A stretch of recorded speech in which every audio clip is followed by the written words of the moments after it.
इस वीडियो में बात करेंगे BA first year political science की। इग्नू की पॉलिटिकल साइंस पढ़ रहे हैं हम। कोड आपके सामने है, जरूर मैच करें इसको। बीपीएससी 131 फर्स्ट सेमेस्टर की पॉलिटिकल साइंस है ये। राजनीतिक सिद्धांत का परिचय, हिंदी में कहते हैं इस पुस्तक को राजनीतिक सिद्धांत का परिचय। 3 चैप्टर पढ़ चुके हैं हम। आज हम स्टार्ट करने जा रहे हैं अपना चैप्टर 4। जिन बच्चों ने 3 चैप्टर नहीं देखे हैं इस सब्जेक्ट के, वो चैनल की प्लेलिस्ट में जाकर के चेक कर सकते हैं और वहाँ से उस तीनों चैप्टर को फुल डिटेल से बना रखे हैं, आप सभी देख सकते हैं। आज हम पढ़ेंगे अपना चैप्टर 4 जो हमारा है समानता, जिसे अंग्रेजी में कहते हैं इक्वालिटी। तो चलिए स्टार्ट करते हैं। इंस्टा पे आप मुझे फॉलो कर सकते हो। आपकी कोई क्वेरी या क्वेश्चन है तो यहाँ पर आप मुझसे पूछ सकते हो। यूज़र नेम आपके सामने है। टेलीग्राम पे जाके आप ग्रुप को ज़रूर ज्वाइन करें। @एकलव्य स्नातक 1 के नाम से ग्रुप है। ये ग्रुप ज्वाइन करने के आपके काफ़ी सारे फ़ायदे हैं। एक तो जितनी भी इन्फॉर्मेशन होती है वो इस ग्रुप के अंदर प्रोवाइड कर दी जाती है, प्लस जिन बच्चों को वीडियो की नोटिफिकेशन नहीं आती है वो यहाँ से वीडियो को देख सकते हैं। तो चलिए स्टार्ट करते हैं। समानता का अर्थ, या यूँ कह लें बेसिक की बात करें इस चैप्टर की, बेसिक क्या है, तो समानता के अर्थ से हम इस चैप्टर को स्टार्ट करते हैं। देखिए समानता, ये शब्द आपने काफ़ी बार सुना होगा। इक्वालिटी, समानता की परिभाषा देना उतना ही कठिन है जितना इसे प्राप्त करना। समानता शब्द कहना, सुनना या इसकी परिभाषा देना काफ़ी कठिन माना जाता है, या यूँ कह लो ये उतना ही कठिन है जितना कि समाज में रह कर के समानता को प्राप्त करना। समानता का जो अर्थ है ना, समानता शब्द है जो, उसका सीधा संबंध जो है वो असमानता से है। कहीं ना कहीं समाज में असमानता फैली हुई थी, कहीं ना कहीं समाज में असमानता गहराई हुई थी, उसी की वजह से समानता की ज़रूरत पड़ी। तो पुराने समय की जब हम बात करते हैं ना, यानी जब हिंदू समाज 4 वर्गों में बटा हुआ था। 4 वर्ग आप सभी जानते ही होंगे, ब्राह्मण, क्षत्रिय, वैश्य एवं शूद्र। 4 वर्गों के अंदर हिंदू समाज बटा हुआ था और इसी वर्गीकरण के आधार पर मनुष्यों को अधिकार प्राप्त थे, अवसर प्राप्त थे। यानी कि उस समय से ही समाज के अंदर असमानता जो है वो फैली हुई थी, इसीलिए समानता की ज़रूरत थी। तो अभी मैंने आपको बताया समानता का जो संबंध है वो सीधा असमानता से है, क्योंकि समाज के अंदर असमानता चरम पर फैली हुई थी शुरुआत से ही, इसीलिए समानता की ज़रूरत थी, इसीलिए समानता की आवश्यकता थी समाज के अंदर। तो बहुत लंबे समय से ये सब कुछ चला आ रहा था, बहुत लंबे समय से असमानता समाज के अंदर चली आ रही थी, इसीलिए समानता की आवश्यकता थी। जब हम वर्तमान समय की बात करते हैं, यानी आज की जब हम बात करते हैं, आज किस प्रकार की असमानता फैली हुई है। देखिए आज समाज वर्गों में तो नहीं बटा हुआ है, हालांकि जो वर्ग सिस्टम था वो तो पुराने समय में ही समाप्त हो गया था। आज हम कहीं ना कहीं एक ऐसे स्ट्रक्चर में रहते हैं, एक ऐसी व्यवस्था में रहते हैं जो कहीं ना कहीं समानता को लेकर के आती है, लेकिन फिर भी कुछ ऐसी असमानताएं हैं जो आज भी हमारा समाज दूर करने का प्रयास कर रहा है। तो वर्तमान समय की जब हम बात करते हैं कि वर्तमान समय में किस प्रकार की असमानता फैली हुई है, उसको हम इस चैप्टर के अंदर डिस्कस करेंगे। देखिए वर्तमान समय में दो प्रकार की जो है असमानता है। एक असमानता तो होती है जो प्रकृति के द्वारा है, ठीक है। दूसरी असमानता होती है जो समाज के द्वारा दी गई है। अब जो प्रकृति के द्वारा असमानता दी गई है उसे आप ये कह सकते हो कि जो इंडिविजुअल डिफरेंसेस है, जैसे मान लो कोई रंग में काला है, कोई रूप में अलग है, प्रत्येक व्यक्ति एक दूसरे से रंग, रूप, बल, बुद्धि, प्रतिभा, इन सभी चीज़ों में अलग होता है, वो प्रकृति की देन है। या यूँ कह सकते हो आप, भगवान ने प्रत्येक व्यक्ति को अलग बनाया है, प्रत्येक व्यक्ति को एक दूसरे से भिन्न बनाया है। तो ये जो असमानता है, मान लो कोई अत्यधिक समझदार है, कोई प्रतिभावान व्यक्ति है, लेकिन किसी के पास बुद्धि कम है, या ये कह सकते हो कोई अधिक बलशाली व्यक्ति है लेकिन कोई बिल्कुल ही निर्बल है, वो बिल्कुल उसके बहुत शक्तिहीन है। तो ये सारी जो असमानता है ये प्रकृति के द्वारा बनाई गई है, ये भगवान के द्वारा मनुष्य को दी गई है। इसके अंदर हम कुछ नहीं कर सकते, इसके अंदर इस असमानता को हम दूर नहीं कर सकते। ये असमानता जो है वो प्रकृति के द्वारा दी गई है। परंतु जब हम बात करते हैं समानता की, तो समानता हम किस में लाना चाहते हैं, जो समाज के द्वारा असमानता या समाज के द्वारा जो विषमता फैलाई गई है उसको दूर करने के लिए ही हम समानता की बात करते हैं। देखिए समाज किस प्रकार की विषमता फैलाता है, समाज किस प्रकार की असमानता को जन्म देता है। जैसे अधिकारों की, यानी कि प्रत्येक व्यक्ति को समान अधिकार प्राप्त होने चाहिए, प्रत्येक व्यक्ति के अवसरों की असमानता, यानी प्रत्येक व्यक्तियों को समान अवसर मिलने चाहिए, जैसे सरकारी पद प्राप्त करने की, ठीक है, एग्ज़ाम देने की, परिणामों की, इन सभी की असमानता समाज में कहीं ना कहीं फैली रहती है। उन सभी से लड़ने के लिए, उन सभी को दूर करने के लिए हमें समानता की आवश्यकता होती है। तो अधिकारों, अवसरों एवं परिणामों की समानता को प्राप्त करने के लिए ही सामाजिक विषमता को दूर करना है। देखिए, हम यहाँ पढ़ रहे हैं राजनीतिक विज्ञान। राजनीतिक विज्ञान में समानता का क्या तात्पर्य है, क्या समझ है समानता की, उसकी जब हम बात करते हैं तो सामाजिक विषमता द्वारा उत्पन्न असमानता से है। यानी सामाजिक, यानी समाज के द्वारा जो विषमता उत्पन्न की गई है, उस असमानता से ही हम समानता का तात्पर्य निकालते हैं। अर्थात सामान्य शब्दों में बात करें तो समानता का तात्पर्य ऐसी परिस्थितियों के अस्तित्व से होता है जिसके कारण सभी व्यक्तियों को व्यक्तित्व के विकास हेतु समान अवसर प्राप्त हो। एक सीधी सी बात है, एक सीधा सा फॉर्मूला है कि समाज के अंदर, ठीक है, जितने भी व्यक्ति रहते हैं, चाहे वो किसी भी जाति का हो, धर्म का हो, लिंग का हो, कोई भी हो, उन सभी व्यक्तियों के लिए समान रूप से उनके व्यक्तित्व के विकास के लिए समान अवसर होने चाहिए। यानी प्रत्येक व्यक्ति के लिए कानून व्यवस्था समान हो, प्रत्येक व्यक्ति के लिए अधिकार समान हो, प्रत्येक व्यक्ति के लिए सामाजिक व्यवस्था समान हो, न्यायपालिका समान हो।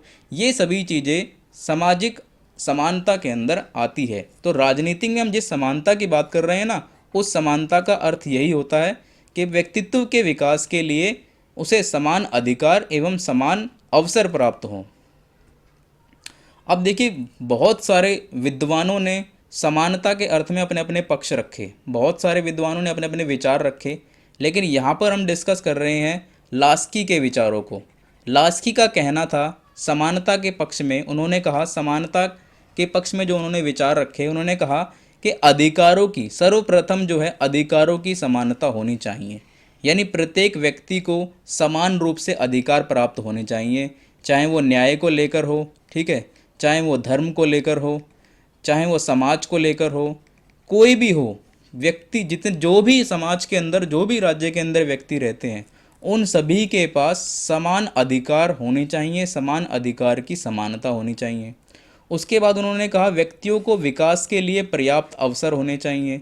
यानी जो व्यक्ति राज्य के अंदर रहते हैं, जो भी मनुष्य राज्य के अंदर रहते हैं, उन्हें अपने व्यक्तित्व के विकास के लिए पर्याप्त अवसर राज्य के द्वारा समान रूप से उपलब्ध कराने चाहिए।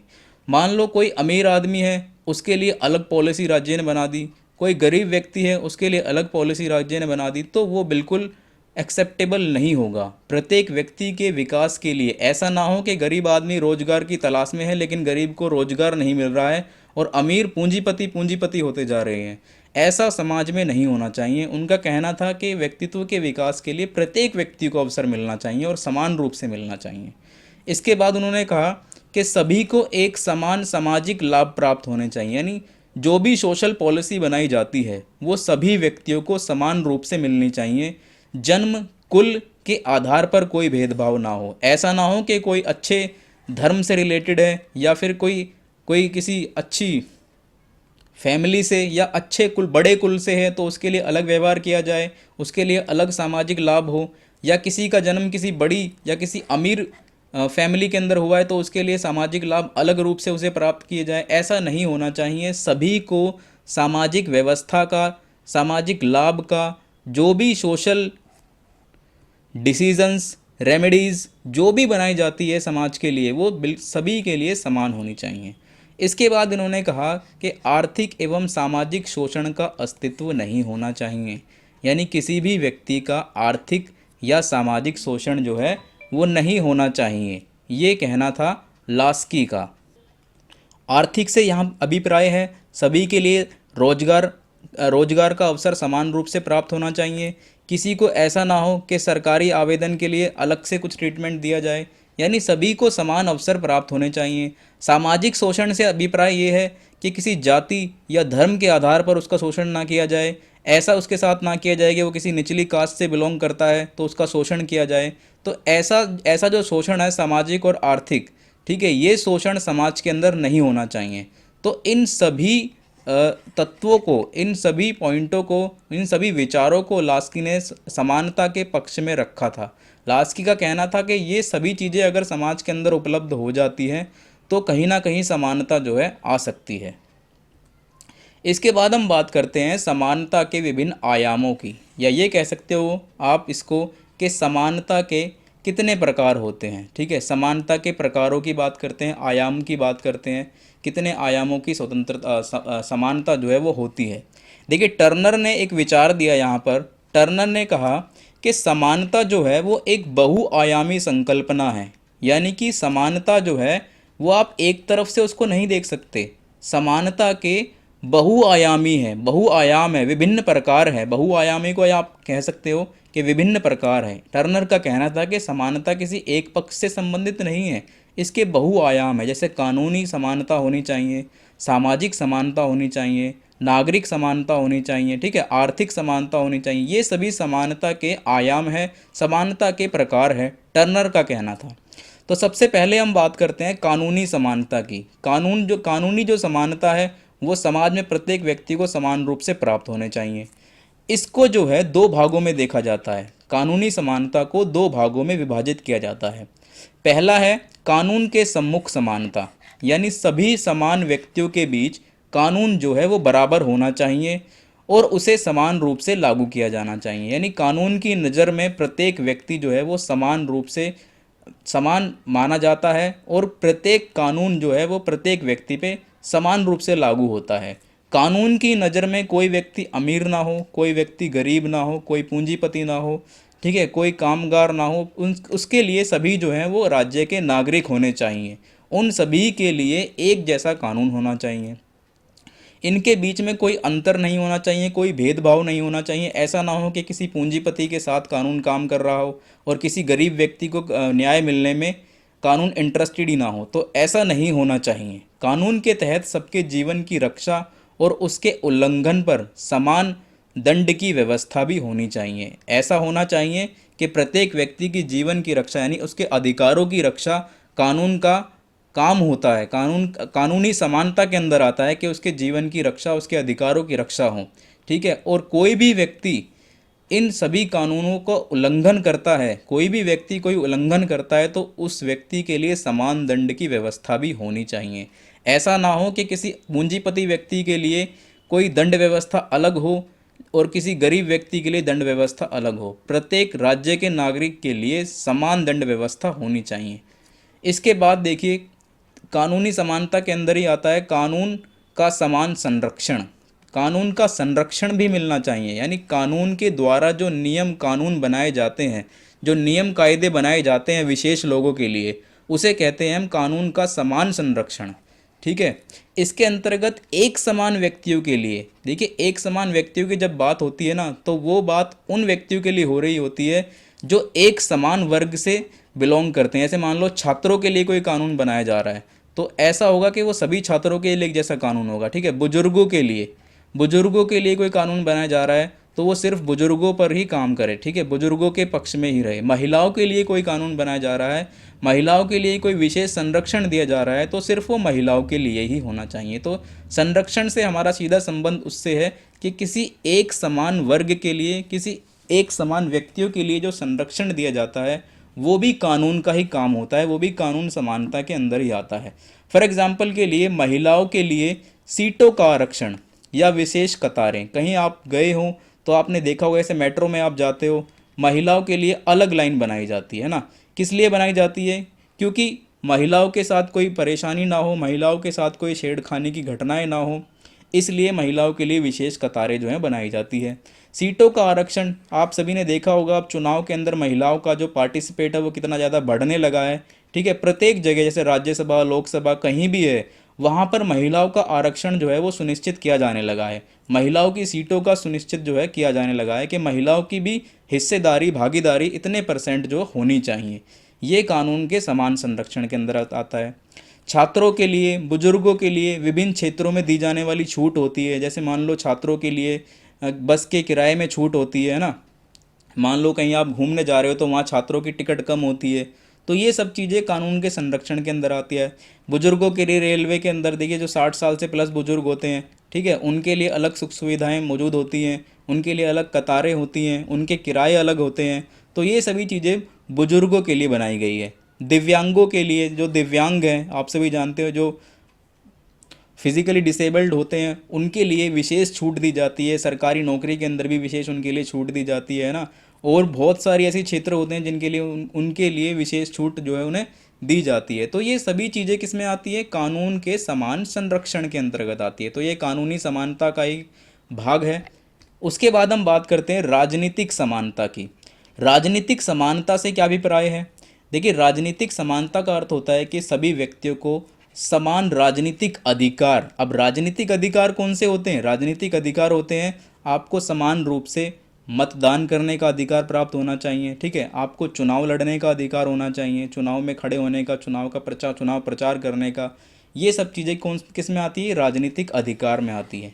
राजनीतिक अधिकार और अवसर समान रूप से प्रत्येक व्यक्ति को, प्रत्येक राज्य के नागरिक को समान रूप से प्राप्त होने चाहिए, ठीक है। मत देने का अधिकार, मतदान, वोट देने का अधिकार आप सभी को प्राप्त होता है, ये राजनीतिक अधिकार के अंतर्गत आता है। पद प्राप्त करने का, ठीक है, कोई भी किसी भी पद पर आप जाना चाहते हैं तो उस पद पर आप जा सकते हैं। चुनाव आप लड़ सकते हैं, चुनाव लड़ने का आपके पास पूरा अधिकार है, पूर्ण अधिकार है। लोकतंत्र में ये जो समानता है ना, चुनाव लड़ने की, मतदान देने की, पद प्राप्त करने की, ये सर्वाधिक महत्वपूर्ण है। यानी प्रत्येक नागरिक के पास जो ये सुख सुविधा मौजूद है चुनाव लड़ने की, ठीक है, पद प्राप्त करने की, मत देने की, ये लोकतंत्र को मजबूत बनाती है। या ये कह सकते हो कि लोकतंत्र के जो खंभे हैं जिस पे लोकतंत्र टिका हुआ है वो यही है कि आपके पास अधिकार है अपने मत का, आपके पास अधिकार है चुनाव में खड़े होने का, आपके पास अधिकार है पद को प्राप्त करने का। ये सभी चीज़ें लोकतंत्र को मजबूत करती हैं।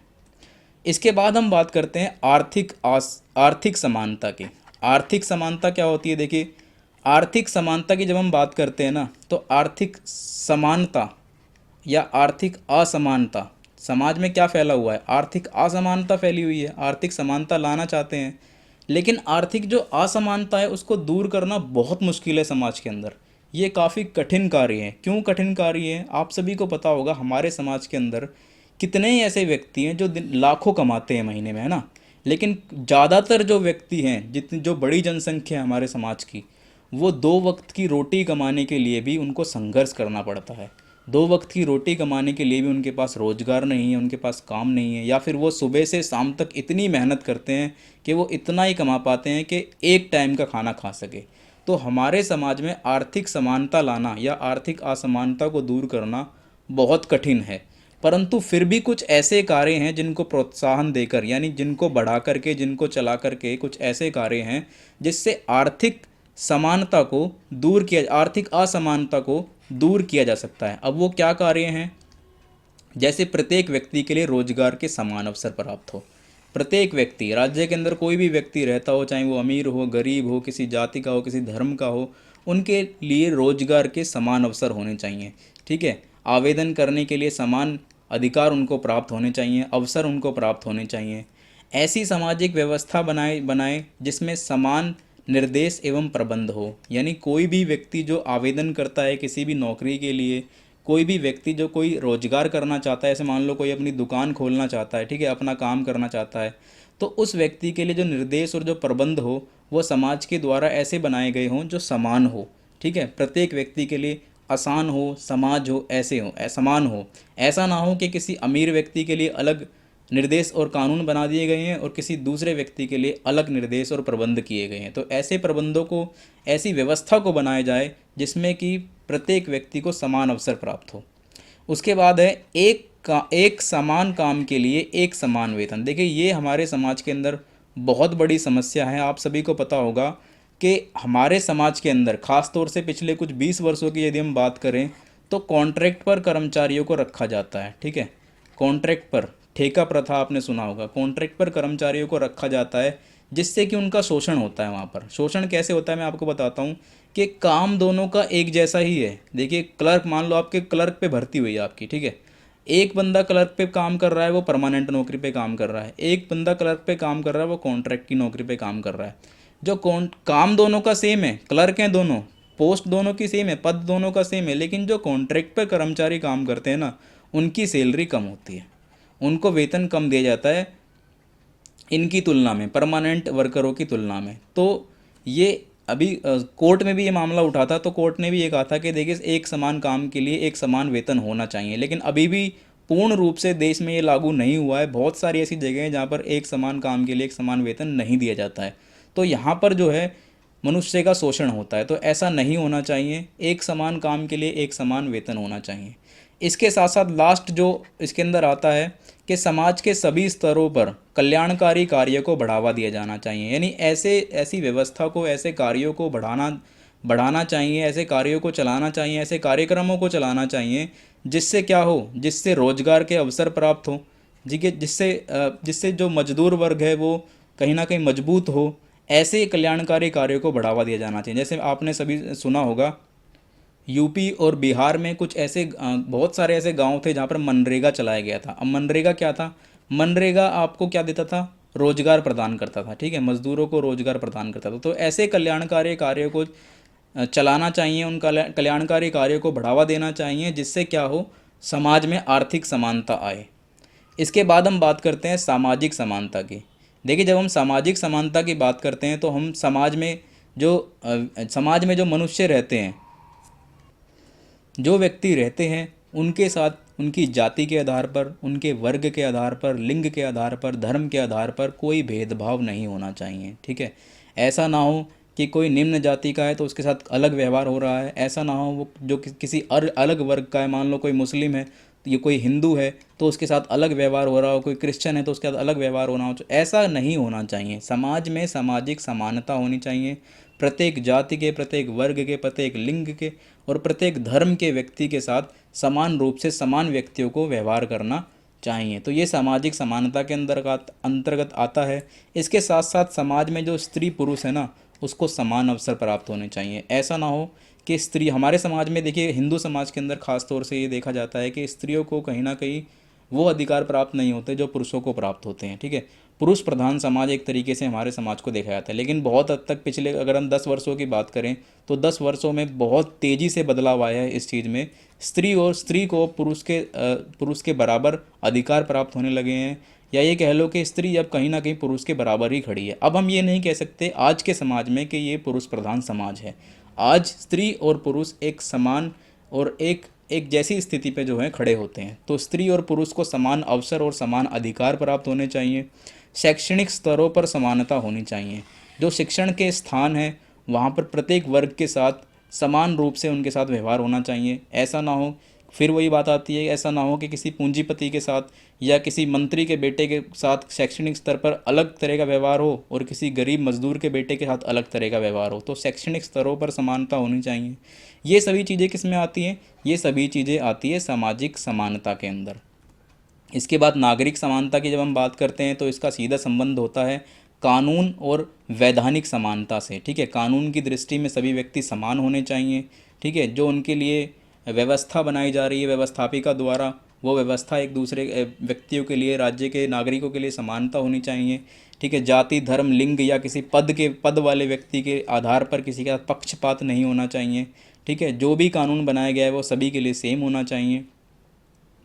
प्रत्येक को समान न्याय प्राप्त करने का अधिकार होना चाहिए, चाहे वो गरीब हो, चाहे वो अमीर हो, किसी जाति का हो, किसी लिंग का हो, धर्म का हो, उसको न्याय प्राप्त करने का अधिकार होना चाहिए। ये सभी किस में आते हैं? ये नागरिक अधिकारों में आते हैं। ये नागरिक अधिकार हैं, प्रत्येक नागरिकों के साथ उसके ये अधिकार हैं, उसकी ये समानता है, समान रूप से ये अधिकार उसको प्राप्त होने चाहिए।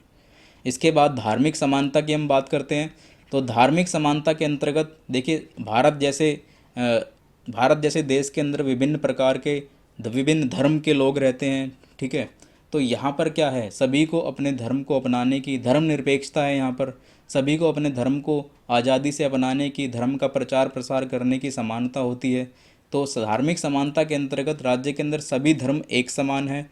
राज्य में रहने वाले प्रत्येक वर्ग समुदाय को अपने धर्म का पालन करने और स्वतंत्रता पूर्वक उसका प्रचार प्रसार करने का, इस मामले में उसे स्वतंत्र है। वो अपने धर्म को, जो व्यक्ति जिस धर्म को अपनाना चाहता है वो स्वतंत्र रूप से अपना सकता है। जो अपना धर्म परिवर्तन भी करना चाहता है वो भी स्वतंत्र रूप से अपना धर्म परिवर्तन कर सकता है। अपने धर्म का प्रचार करना चाहे तो प्रचार कर सकता है, ठीक है।